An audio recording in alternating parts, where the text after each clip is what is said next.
Graça e paz, irmãos, é um privilégio para mim estar aqui hoje com os irmãos, cultuando ao Senhor. Também saúdo os que acompanham pela internet, os que verão depois acompanhando pelos canais que estiverem gravado lá esse culto.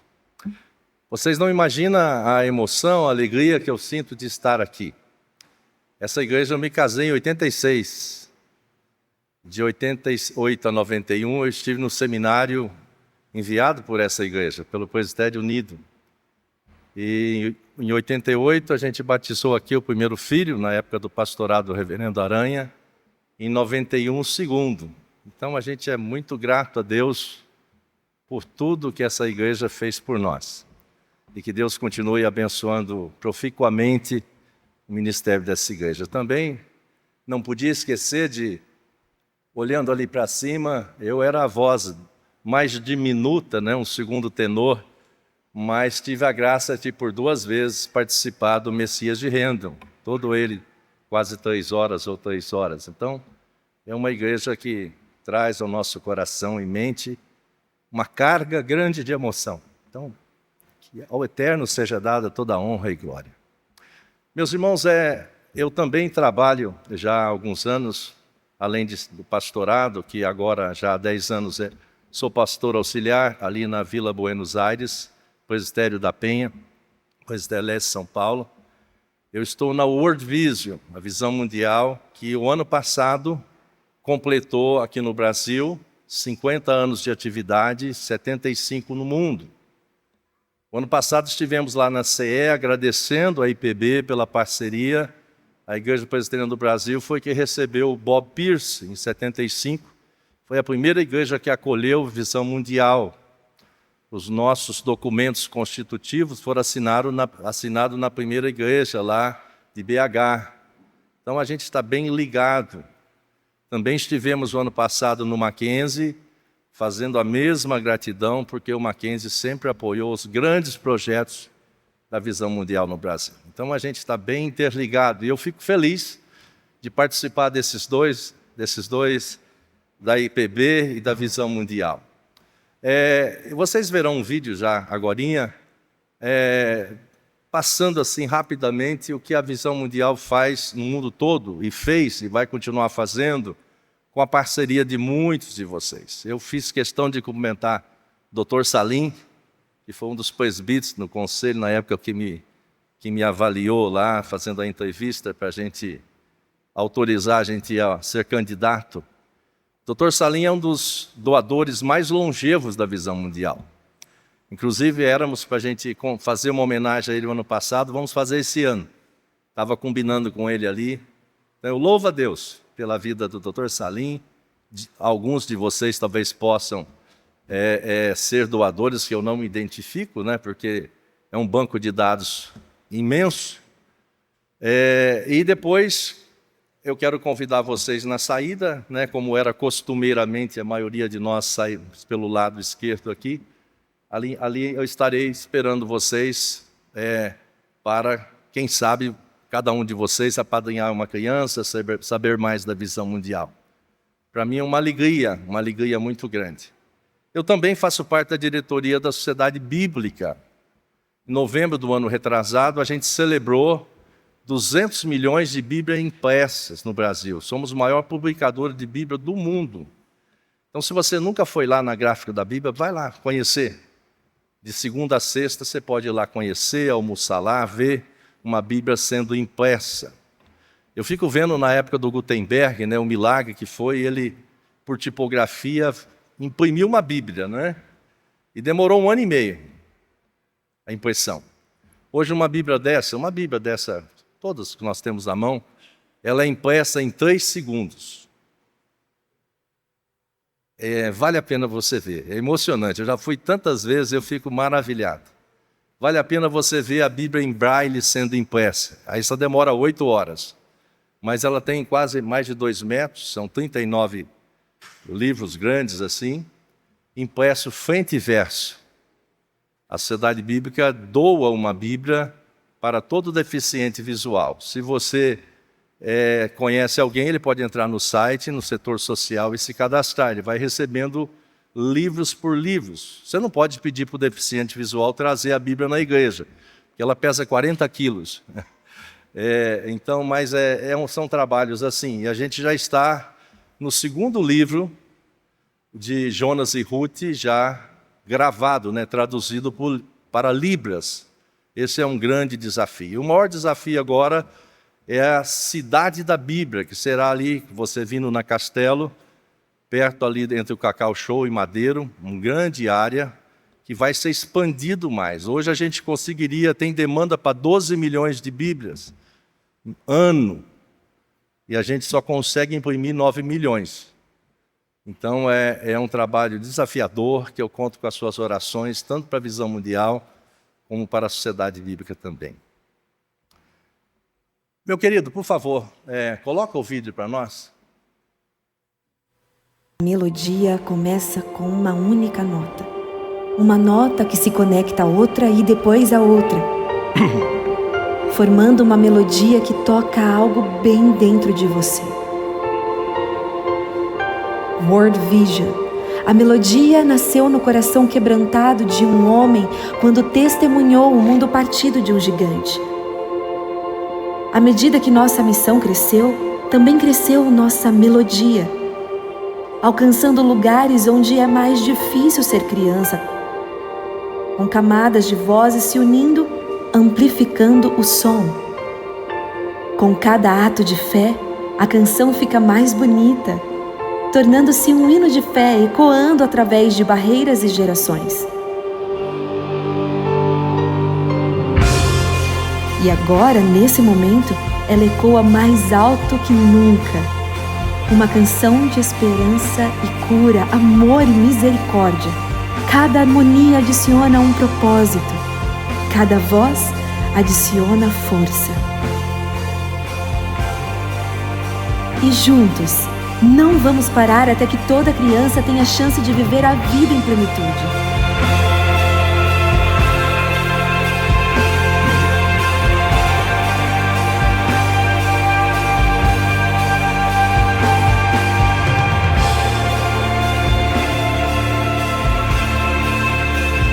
Todas as grandes canções começam com uma única nota.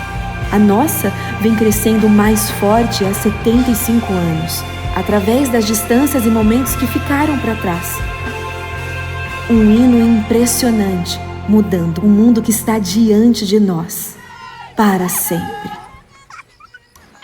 Amém.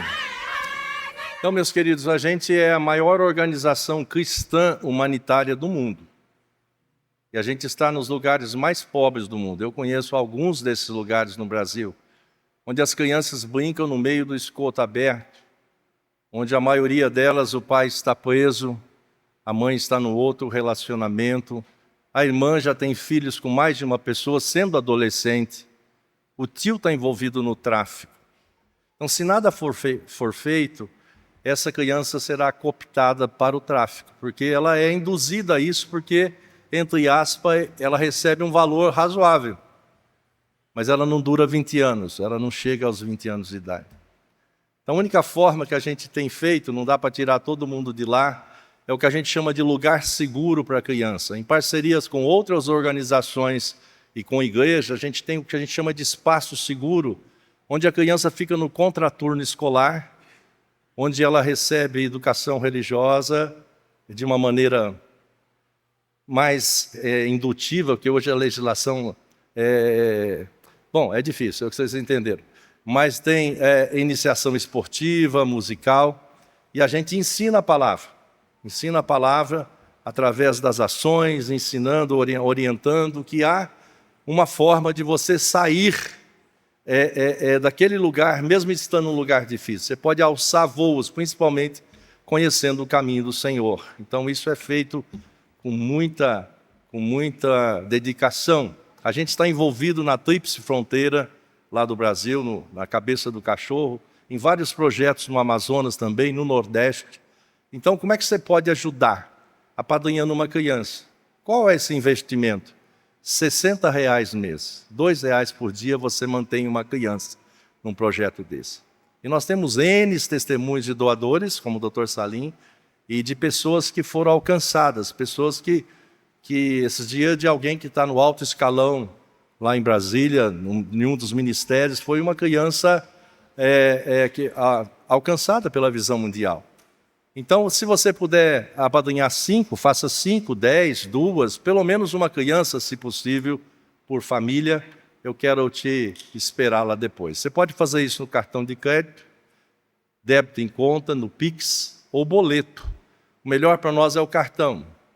Tem uma ficha que você preenche. Se você não quiser colocar os dados, eu tenho um QR Code que você pode manusear e já fazer você mesmo. Enfim, tem todas as formas para você, junto conosco, continuarmos servindo para que essas crianças sejam livradas desse mundo tão violento e maligno e possa alcançar o nosso Salvador também através do exemplo, da proclamação da palavra. Que Deus continue abençoando vocês. Vamos então ao texto. Quero convidá-los para que acompanhem a leitura no livro de Romanos, capítulo 8, verso 37. Eu estou usando aqui a versão NAA, a Nova Almeida atualizada. Então, algumas palavras estão mais atualizadas, né? Então, Romanos 8, 37 diz assim: em todas estas coisas, porém, somos mais que vencedores por meio daquele que nos amou. Eu vou ler outra vez. Em todas essas coisas, porém, somos mais que vencedores por meio daquele que nos amou. Amém? Eu quero convidá-los outra vez para a gente orar. Eu quero que você fale para que o Espírito Santo possa falar ao seu coração. A palavra vitória é uma palavra que sugere a nós muitas coisas. Eu creio que no mais das vezes não é essa vitória da caminhada cristã até a parousia, até a volta de Jesus. A gente está lutando por muitas razões.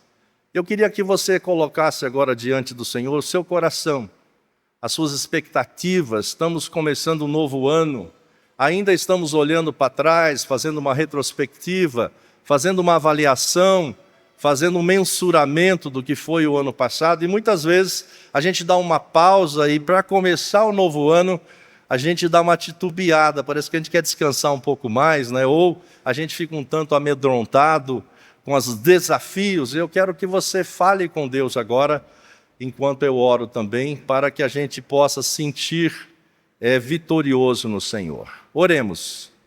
Obrigado, Jesus, por esta oportunidade especial de estarmos aqui juntos, abrindo agora a Tua Palavra. Acabamos de ler a Tua Palavra, Senhor. Permita que esta possa adentrar aos nossos corações, permear a nossa alma, Senhor, de forma que saiamos daqui impactados com a Tua Palavra, não com a minha fala, mas aquilo que o Senhor tem falado através, Senhor, da Tua Palavra, que eu possa reproduzi-la, Senhor, com autenticidade, com acuracidade, Senhor, com contundência, para que o nosso coração possa ser tocado pela Tua Palavra e que as nossas ações, decisões, sonhos, projetos possam estar alinhados à Tua vontade, Senhor. Fala aos nossos corações. Oramos no Teu nome, Jesus. Amém. Como falava eu agora mesmo, a gente nasce muitas vezes já na escola, já muitas vezes em disputa, né? Disputa entre os irmãos. A vida é disputada. E muitas vezes algum de nós, ou muito de nós, ou em momentos circunstanciais, a gente não se sente assim qualificado, ou não se sente que temos as mesmas oportunidades. E essa palavra vitória é ensejada a nós toda hora. Quando você começa já, eu, por exemplo, quando eu fui fazer o 2º grau, já tinha um vestibulinho, não entrava quem queria, você tinha que competir para entrar. Era uma escola técnica, onde eu fiz contabilidade na época, era disputado, quase 10 por 1, mais que 1, numa cidade pequena, não é uma cidade grande. Era algo grande, você já se sente aprovado ou não, parece que tudo vai sendo funilado, dá impressão que existem oportunidades. Aquele que qualificou melhor vai disputar com aquele que não teve a oportunidade de se qualificar. Na época minha, eu fui agraciado, né? O ginásio, que chamava assim, ou o 2º grau depois, eu aprendi, pelo menos iniciei francês e inglês na escola, na 5ª e na 6ª série. Iniciação musical era diferente. Não sei aí, quem tem mais que eu, tenho 63, vai lembrar dessa expressão da escola, pagou, passou. Foi aí que começaram os colégios pagos, particulares. A meninada que não dava conta de passar na escola normal do governo, fazia uma escola particular para passar. Olha que mundo diferente, não é? Mas, enfim, a gente sempre está concorrendo para um vestibular. Quem tentou uma faculdade, uma universidade federal ou estadual, teve essa dificuldade. Meu filho queria fazer medicina na Rubião Júnior, tentou vários anos. E ele tinha um gabarito de 90, mas para passar tinha que ser 97, 98. Ele qualificava bem, mas não dava.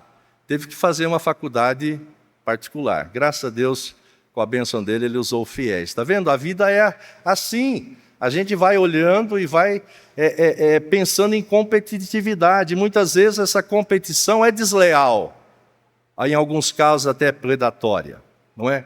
Mas a gente tem que olhar para nós. Nós temos uma boa teologia, um bom ensino bíblico, e a gente sabe que o Deus Criador, soberano de tudo, nos conheceu antes da fundação do mundo. Isso é algo maravilhoso que precisa adentrar aos nossos corações. Que a gente precisa lembrar que esse Deus que tem nas mãos o universo, a nossa vida, já nos conheceu antes da fundação do mundo. A gente sabe, eu estudei psicanálise também, a gente sabe que é importante a gente colocar a mão no ombro e dizer assim, eu te apoio. Cada vez mais eu vejo a necessidade da gente manifestar o apoio ao outro. Ou se você precisar falar ou chorar, conte comigo. Ouvir, não é? Dar atenção. Hoje a gente está, todo mundo parece perdido, correndo atrás de alguma coisa, não tem tempo, temos tempo para tantas coisas, mas muitas vezes não temos esse tempo de reflexão, ou de emprestar o ouvido, ou de caminhar com alguém, fazer o que a Bíblia nos ensina, que é alegrar com os que se alegram e chorar com os que choram. Então a gente vai tendo uma vida cristã juntos, lado a lado, mas não conhecemos a vida do outro, não sabemos as lutas do outro. E nós vivemos hoje numa sociedade quase que esquizofrênica, né? Você vê o cara fazendo um sorriso assim para postar no Instagram e ele está chorando por dentro.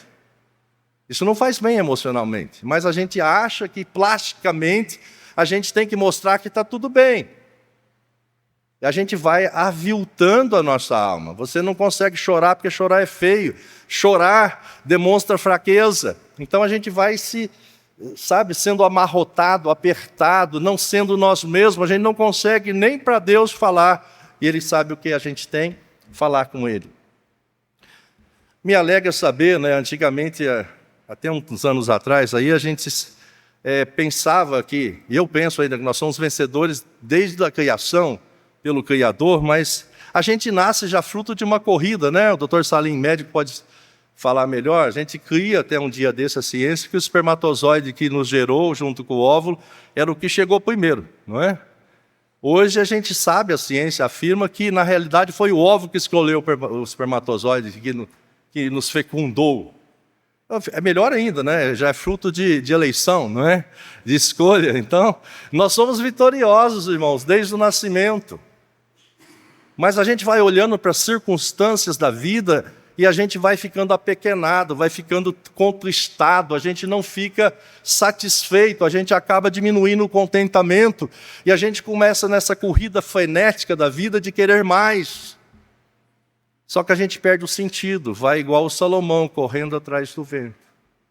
Nesta manhã, tão importante para mim, tão cheio de uma carga emocional, vocês nem imaginam? Eu quero compartilhar com vocês sobre o tema Sou vencedor sempre. Repete comigo. Sou vencedor sempre. Mais uma vez, para você guardar. Sou vencedor sempre. Usando as palavras do nosso amigo Reverendo Hernandes, não será uma reflexão de autoajuda, tá? Mas sim, creio eu, com a graça do Senhor, da ajuda do alto. E essas palavras contidas aqui no capítulo 8 de Romanos, vai nos ensinar 5 breves pontos, viu? Mas eu não vou passar do tempo, não, fiquem tranquilos. 5 pontos importantíssimos que o capítulo 8 de Romanos vai elucidar para nós. O primeiro ponto é o que está aqui no verso 1 e 2 do capítulo 8. verso 1 e 2, diz assim: agora, pois, já não existe nenhuma condenação para os que estão em Cristo Jesus, porque a lei do Espírito da vida em Cristo Jesus livrou você da lei do pecado e da morte. Não tem mais condenação para nós. Meus irmãos, não tinha maior preocupação para qualquer ser humano nosso, todos nascidos descendentes de Adão, preocupação maior do que a mácula do pecado. A palavra diz que o salário do pecado é a morte, que todos nós carecemos, fomos destituídos da graça de Deus. Então todos nós estávamos no mesmo barco. Todo filho de Adão, descendente de Adão, que não tiver um encontro, melhor dizendo, não foi encontrado pelo Senhor através da ação do Espírito Santo, que nos convence do pecado, da justiça e do juízo, quando ele falecer, ele vai viver eternamente, mas separado de Deus. O que a gente chama de inferno, que é a separação de Deus. E uma coisa certa, que por mais que o Dante tentou descrever um inferno, aquilo é um paraíso. O inferno, a gente não tem noção, é estar separado de Deus eternamente, porque todos nós fomos criados para vivermos eternamente. O pecado maculou isso e nos separou de Deus. Mas Jesus, na cruz do Calvário, nos religou ao Senhor, o autor da vida. Então, quando Jesus vier, voltar, todos vão ser ressuscitados, diz o texto. Aqueles que forem para estar com o Senhor, vai ressuscitado incorruptivelmente, no novo corpo, o último estágio da santificação. E os que não forem estar com o Senhor vão ser ressuscitados também, para viver eternamente separados do Senhor. Se a gente acha esse mundo difícil, né? A gente fica vendo as malversações de tudo, de dinheiro, de poder. É doidura, né? Tem hora que eu paro de ouvir, porque parece que isso vai fazendo mal para a gente. Não é? Dá a impressão que não tem jeito. Tem jeito. Porque o que não tinha jeito era para o pecado. E o Senhor Jesus na cruz do Calvário já pagou o nosso pecado. Glória a Deus. Porque essa é uma grande verdade que todos nós temos que, ao deitar, dar um viva. Ao acordar no outro dia de manhã, dizer: glória a Deus. Jesus já pagou o meu pecado, eu não vou morrer mais, eu vou viver eternamente. Essa alegria precisa adentrar meu coração, não eu acompanhar a bolsa e ver lá que, olha, subiu aqui. Isso é um detalhezinho muito pequeno, porque tudo vai ficar, tudo vai passar. Não importa a função que eu tenha, não importa onde eu estou, tudo é passageiro. Eu posso estar falando, como eu creio que lembro que aconteceu com o rei de Noel, que parece que faleceu aqui na igreja. A gente está falando e já não está mais. A gente dorme e não sabe se vai levantar. A gente está acostumado a levantar, porque nunca morreu, não é? Não é verdade? Me fez lembrar de eu perguntar para um ancião de 97 anos, como é que a gente faz para chegar até a idade do senhor? É só não morrer. Não é verdade? Eu falei, olha que sabedoria, só não morrer, tá certo. Então eu espero que eu já passei da juventude, né? Então a gente está caminhando, mas é isso. A gente acorda de manhã já pensando nos compromissos, no boleto, na dor, e não pensa que mais um dia as misericórdias do Senhor foram renovadas sobre nossa vida. A gente tem que acordar, irmão, e dar uma glória a Deus. Lembrar que a dívida maior que jamais seria podido ser paga, a não ser pelo sangue do Cordeiro. Eu fico maravilhado com a palavra que lá desde Gênesis 3, capítulo 3 de Gênesis, é onde fala das consequências do pecado. Mas no verso 15 já tem o que a gente chama de proto-evangelho, a primeira vez que se mencionou que da mulher nasceria aquele que pisaria a cabeça da serpente. E se a gente estudar todo o tempo, vocês vão ver que todos os profetas estão anunciando Jesus até chegar no Jesus, no seu nascimento. Mas a nossa vida vai sendo contristadas por circunstâncias bem diminutas. Eu gosto de dar um exemplo que a gente gosta de dinheiro, né? A gente acha que com dinheiro a gente pode fazer muitas coisas. Num certo aspecto, sim. Mas o dinheiro não compra felicidade, não. Uma vez um senhor muito rico aqui em São Paulo me disse assim, pastor, eu te daria um cheque em branco para você botar qualquer valor, com muitos dígitos, se eu pudesse tirar meu filho das drogas. Percebe? Não dá para comprar. Não dá para resgatar muitas coisas.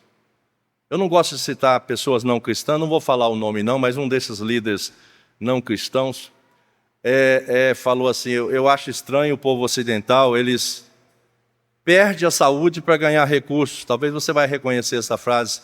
E depois com recursos quer comprar saúde. Percebe? Mostra que a gente desprioriza.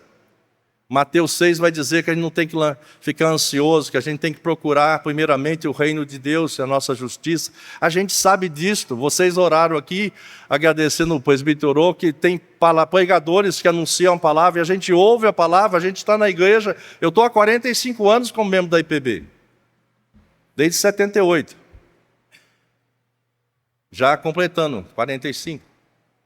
A gente ouve a palavra, a gente lê a palavra, a gente hoje tem acesso em tudo quanto é lugar da palavra. A palavra falada, você quer ouvir, todos os jeitos.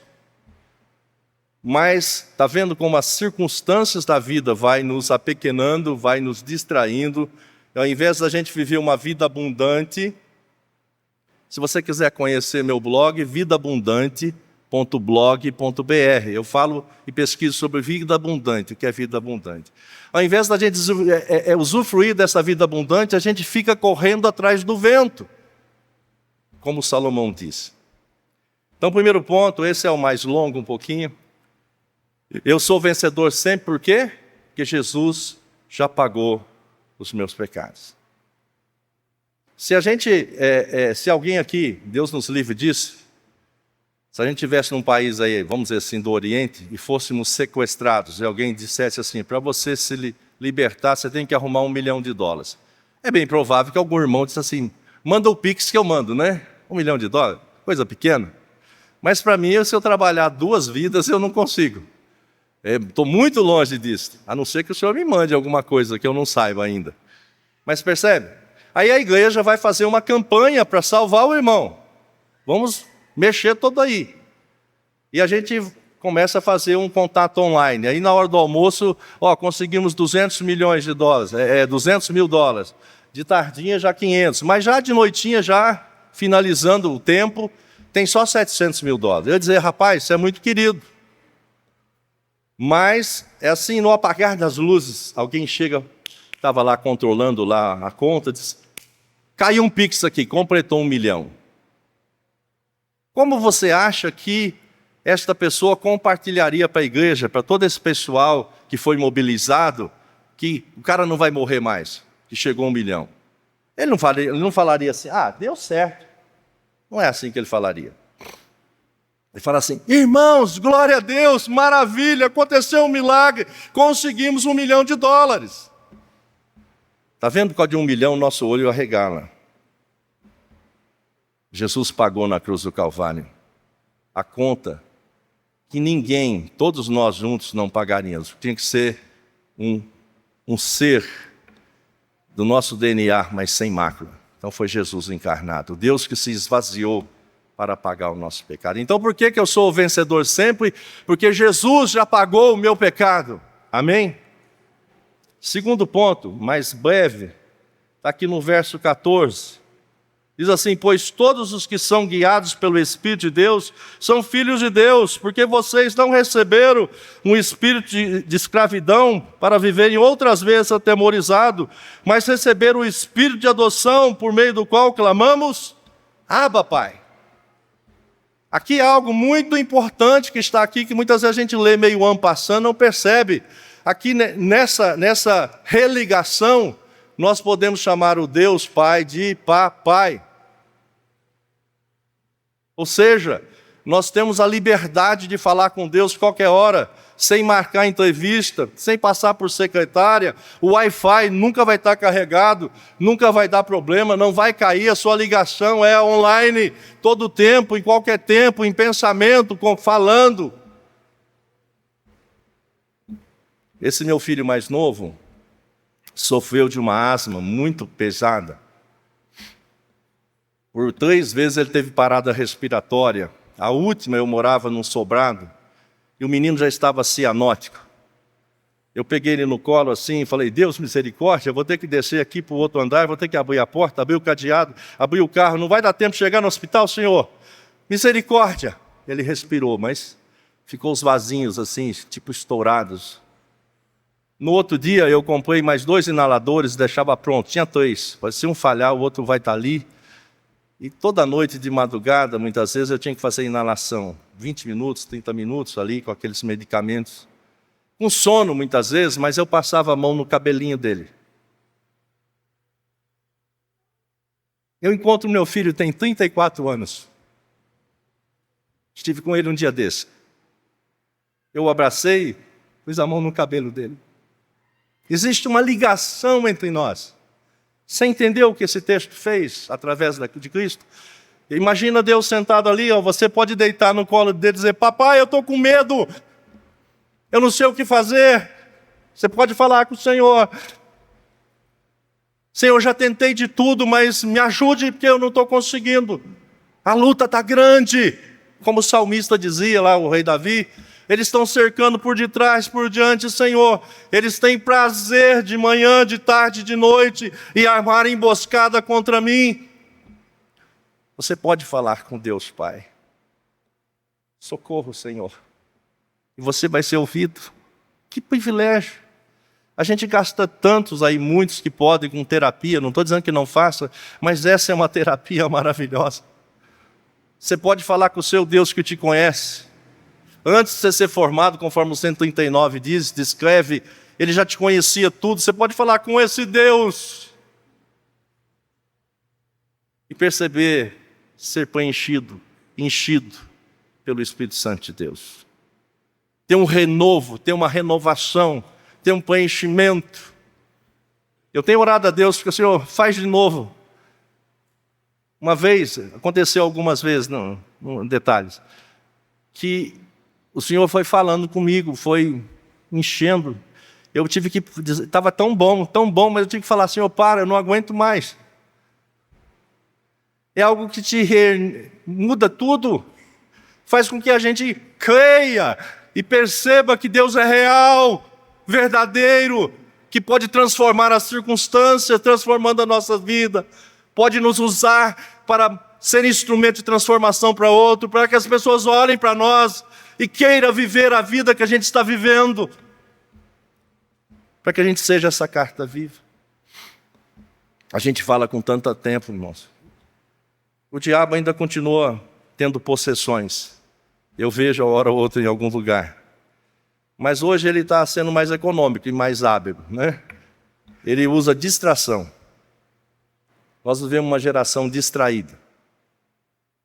Não é? Eu gosto de ver um seriadinho no Netflix, não é pecado não, mas eu sempre sou cobrado quantas horas eu maratono com o tempo que eu passo em oração e leitura da palavra. Sempre a balança está em favor da distração, pode ver. A gente precisa querer mais de Deus, a gente precisa querer ter essa intimidade com o Senhor, de perceber, de discernir. O texto fala que Deus fala aos seus, mostra o que está acontecendo, nos prepara para os enfrentamentos. Muitas vezes nós estamos meio retraídos. É o inferno que vai correr da gente. Mas muitas vezes nós estamos com medo. Com medo de viver. Então, meus irmãos, segundo ponto, que nós somos vencedores sempre, é porque podemos chamar o Deus Criador de papai. Aproveite isso. Eu estou na minha melhor fase de atividade. Eu estou envolvido em 5 missões, 3 missões internacionais. Eu divido o tempo assim, como um relógio suíço, mas eu estou dividindo o tempo com meus filhos e meus netos também. E, com a graça de Deus, eles continuarão a obra do Senhor. Porque o mundo está ficando cada vez mais difícil. Isso é meio anacrônico, né? Em todo tempo tem pessoas dificuldades, né? Ninguém morre lá no Coliseu mais, porque é cristão, não é? Nossa época tem outros problemas, outras dificuldades, mas a sutileza do inimigo tem roubado o nosso tempo e tem nos distraídos do foco com a palavra do Senhor. Pense nisso. Segundo ponto, posso chamar o Deus Pai de papai. Verso 26 diz: da mesma maneira também o Espírito Santo nos ajuda em nossa fraqueza, porque não sabemos orar como convém, mas o próprio Espírito intercede por nós com gemidos inexprimíveis. E aquele que sonda os corações sabe qual é a mente do Espírito, porque intercede pelos santos de acordo com a vontade de Deus. Eu acho que vocês aqui têm muitos irmãos executivos, até conheço alguns, que a gente tem um assistente. Eu já tive. Quando militava no mercado financeiro, eu fui contador de SA, antes do pastorado. E eu tinha uma assistente muito boa, que resolvia a agenda, trocava, fazia. É bom ter um assistente. Aqui, o Senhor está mostrando que o terceiro ponto nosso, que somos vencedores sempre, nós temos assistência, ou como assistente, o Espírito Santo de Deus. Naqueles dias mais difíceis, mais escuros, mais sombrios, que as palavras são pequenas para você expressar o que você está sentindo. Já passou por dias assim, né? Você quer falar com Deus sobre um assunto e a palavra é pequena, ela não consegue expressar, ela não consegue traduzir o seu sentimento. O texto diz que o Espírito Santo de Deus intercede por você. Então nós somos vencedores sempre, porque temos também a intercessão, intermediação do Espírito Santo que ora por nós. O Espírito Santo que está na economia da Trindade ora por nós. Quando nem eu sei o que eu estou sentindo, ou não consigo chegar na profundidade, na integralidade daquele sentimento, o Espírito Santo está traduzindo à Trindade o meu sentimento. Quarto ponto, já finalizando, é aqui no verso 31 diz, 32 melhor, aquele que não poupou o seu próprio filho, mas por todos nós o entregou, será que não nos dará graciosamente com ele todas as coisas? Depois diz, quem intentará acusação contra os eleitos de Deus? É Deus quem o justifica, ou melhor, quem ressuscitou e o qual está à direita de Deus e também intercede por nós. Esse também diz muito, né? Que Jesus passa a ser o nosso intercessor maior. Jesus diuturnamente está intercedendo por nós, dizendo, papai, eu paguei o pecado dele, porque o diabo é o acusador, não é? E muitas vezes ele nos empurra, se você está meio distraído, para pecar, e depois diz, isso é uma porcaria, você pecou, está vendo? Agora não tem mais jeito não, você tem que continuar pecando. Ele faz isso com a gente, vai nos acusando. Mas Jesus vai dizer, papai, eu pequei. E nós sabemos. Primeira carta de João 1,8,9 diz, se confessarmos nossos pecados, Ele é fiel e justo para nos perdoar os pecados e nos purificar de toda a injustiça. E o verbo confessar lá no grego dá a ideia de homologação. O verbo é homologel. Se você homologar, olha a amplitude e profundidade. Se você já foi demitido de uma empresa com mais de anos, você tinha que ir lá no Ministério do Trabalho. Lá tinha um juiz togado, um representante do patrão e do funcionário, e ele perguntava, estão de acordo com esse valor aqui? Se você fala que sim, ele homologava. E segundo o Estado de Direito daquela época, de hoje eu já não sei mais, mas daquela época, dizia que o que foi homologado não pode ser pleiteado outra vez, não é? Então é isso, essa é a ideia do texto. Jesus já homologou na cruz os nossos pecados. Foram lançados no mar. Então, os seus pecados que você ainda vai pecar, ele já foi perdoado. Não é para você dizer assim, oba, então vamos pecar à vontade. Não, porque aí não teve mudança, regeneração, metanoia, conversão na vida. Mas os pecados já foram perdoados. Basta você dizer, Senhor, perdoa os meus pecados. As consequências de todo pecado vêm sobre nós, certo? O pecado é perdoado, não vai te separar de Deus se você sinceramente pedir perdão, mas as consequências virão. Se você adulterar, seu casamento vai complicar. O seu grau de respeito com a família vai mudar, vai ficar ruim. Pecar não é bom, mas se confessarmos os nossos pecados, Ele é fiel e justo para nos perdoar dos pecados. Mas o que a gente ressalta aqui, que o sacrifício de Jesus na cruz do Calvário foi cabal, foi suficiente. Percebe? Então nós precisamos caminhar na santificação. que esse processo é sinérgico, nós estamos envolvidos, a salvação é monérgico, só um trabalha, só Deus que nos atraiu. Mas a santificação não, tanto que o último estágio da santificação é quando a gente tiver o corpo transformado. Até lá a gente vai estar caminhando nesse processo como Paulo escreveu em Colossenses 3, que você vai despojando do velho homem e vai se revestindo no velho homem. E o último ponto aqui, irmãos, diz assim, o verso 38, porque estou bem certo de que nem morte, nem a morte, nem a vida, nem os anjos, nem os principados, nem as coisas do presente, nem do porvir, nem os poderes, nem a altura, nem a profundidade, nem qualquer outra criatura poderá nos separar do amor de Deus que está em Cristo Jesus, nosso Senhor. Glória a Deus por isso. Se o diabo pudesse, ele cancelaria a nossa salvação, mas ele não pode. Então nós somos vencedores sempre, irmãos. Por quê? Recapitulando com você, que os seus pecados já foram perdoados na cruz do Calvário. Todos eles. A gente precisa celebrar.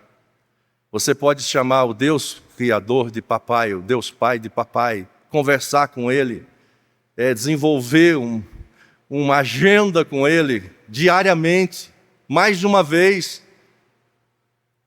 Quando eu viajo sozinho, eu faço isso algumas vezes, é um bom tempo de oração, muito bom. São horas que você vai conversando, falando. Terceiro ponto, você tem assistência do Espírito Santo que intercede por você nos dias mais difíceis, nos momentos mais agônicos. Quarto ponto, você tem Jesus como seu intercessor diuturno. E quinto, nada e ninguém poderá nos separar do amor de Deus. Que Deus te abençoe, que a sua vida seja impactada, transformada, que essa palavra, tem dias que eu prego essa mensagem para mim todo dia, para que eu não esqueça disso, para que eu vibre com isso, para que eu me entusiasme com isso. E você sabe que entusiasmar não é empolgar, né? Empolgar é como se enche e você esvazia. Entusiasmar é o prefixo, preposição em para dentro, teós, Deus, é ter um Deus dentro. Só nós que fomos lavados pelo sangue do Cordeiro podemos dizer que estamos entusiasmados. E se estivermos entusiasmados como devemos estar, as pessoas verão Jesus em nós. Que Deus te abençoe, te aguardo ali fora para você apadrinhar uma ou mais crianças para ser parceiros conosco. Muito obrigado.